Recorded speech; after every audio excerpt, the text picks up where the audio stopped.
যাবেন? যাবো। বাবা? না না, আমি কেউ না। বাবা এই অবস্থা কেন? রিস্কা নিয়ে আসছি, বুঝতে পারলাম না তো বাবা। সব সব আমার কর্মফল। আমি আমি তোমার চিনতে পারি নাই। তোমার না চিনে দূর দূর করে তালাইয়া দিয়া বড় মেয়ের জামাইরে সিংহাসনে বসাইছিলাম, কিন্তু সেই সিংহাসনের সুখ আমার সইল না, সইল না। কেন বাবা, আপনার কি ভাইজান বাসা থেকে তারা গেছিল কি? ওরা ওরা দুইজনই আমারে বাসার থেকে তারাই। ভুল যেন না হয়, আমি কোনো বেতন দিতে পারবো না এই মাসে। বাবা রাফি, ওই আমার হার্টের ওষুধগুলো শেষ হয়ে গেছে। তোমার ব্যাক্সিক্যাপ আর কার্ডিজিন স্প্রে আর কিছু ওষুধ লাগবে। 2000 টাকা যদি দিতে তাহলে ভালো হতো। কি বলছেন এসব? আমি কালকে আপনাকে টাকা দিয়েছি। আমি কি টাকার গাছ লাগিয়েছি আমি ডেলি আপনাকে টাকা দিব? বাবাজি, কালকে যে টাকা দিয়েছো তা তো সংসারে বাজার করেছি। আরে বাবা, আপনি বাজার করেছেন না কি করেছেন সেটা তো আমি দেখবো না। আমি কালকে আপনাকে টাকা দিয়েছি, আমি আর আপনাকে একটি টাকাও দিতে পারবো না। শুনেন বাবা, আপনি বৃদ্ধ মানুষ, আপনি মরে যাবেন, এখন আপনার ওষুধ খাওয়ার কি দরকার? আমি আর আপনাকে একটি টাকাও দিতে পারবো না। আর আপনার মতো বয়স্ক লোকে আমি বসিয়ে বসিয়ে খাওয়াতে পারবো না। রাফি, তুমি কিন্তু ভুলে যেও না, তুমি এখনো আমার বাড়িতে দাঁড়িয়ে আছো। বাবা ভুল বললেন, এ বাড়িটা আপনার ছিল, এখন নেই। এই বাড়িটা আপনি আমার নামে লিখে দিয়েছেন, কাজে আমি যা বলবো তাই হবে। আপনি আজকে এই মুহূর্তে আমার বাড়ি থেকে বেরিয়ে যাবেন, আমি যেন আপনার মুখ আর না দেখি। তার মানে মা, রাফি এগুলো কি বলছে? কি বলতেছে বাবা? ও তো ঠিকই বলতেছে। আর এখানে আমারই বা কি করার আছে বলো? তুমি যা করার আগেই তো করে দিছো। কেন আমার নামে লেখা দিলে কি হইতো? তা না, তুমি দিছো তোমার জামাইয়ের নামে লেখা। এখন বোঝো ঠেলা।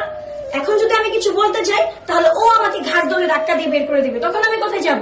তার থেকে ভালো তুমি চলে যাও। কি, তুই আমার মেয়ে হয়ে এই কথা বলতে পারলি? না না, আমি এই বাড়ি ছেড়ে কোথাও যাব না, কোথাও না। বুঝতে পেরেছি, আপনি যদি বালাই বালাই না যান, আমি দারোয়ান ডেকে গাড় ধাক্কা দিয়ে কিন্তু আমি আপনাকে বের করে দিব। আমি ভুলে যাবো আপনি আমার শ্বশুর। তোমার যা ইচ্ছে তুমি তাই করতে পারো, আমি এই বাড়ি ছেড়ে কোথাও যাব না। দারোয়ান, এই দারোয়ান! বলছি, দারোয়ানটাও আজকাল ফাঁকিবাজ হয়ে গেছে। আমি আপনাকে গাড় ধাক্কা দিয়ে বের করে দিচ্ছি, ঠিক আছে?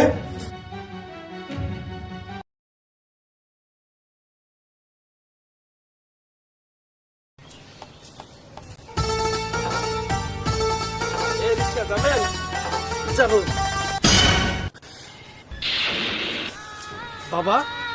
না না, আমি কেউ না। বাবা এই অবস্থা কেন? রিস্কা নিয়ে আসছি, বুঝতে পারলাম না তো বাবা। সব সব আমার কর্মফল। আমি আমি তোমার চিনতে পারি নাই। তোমার না চিনে দূর দূর করে তালাইয়া দিয়া বড় মেয়ের জামাইরে সিংহাসনে বসাইছিলাম, কিন্তু সেই সিংহাসনের সুখ আমার সইল না, সইল না।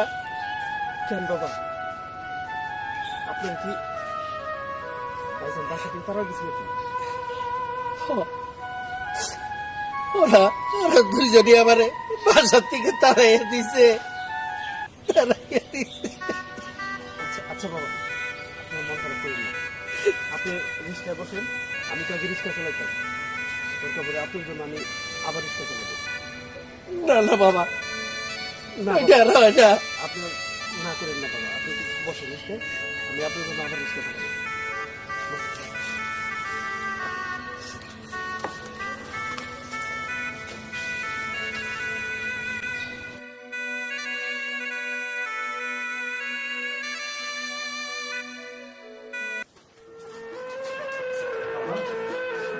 এটা তোমার অফিস? আপনাদের দোয়ায় আমি এত বড় একটা অফিস করতে পারছি। খুব সুন্দর অফিস হয়েছে। এই চেয়ারটা আপনি বসেন। না বাবা, ওই চেয়ারের যোগ্য আমি না, ওই চেয়ারের যোগ্য তুমি। তুমি বল। কি বলেন বাবা, এটার যোগ্য আপনি, এটার যোগ্য আমি না।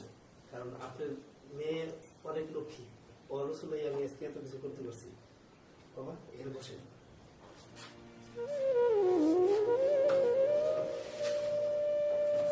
আমার একটা অনুরোধ বাবা, আমার এই অফিসটার সম্পূর্ণ দায়িত্ব আপনি নেবেন, আপনার হাত দিয়ে এই অফিসটা গোছাবেন, তাহলে মনে হয় আমার আর উন্নতি হবে বাবা।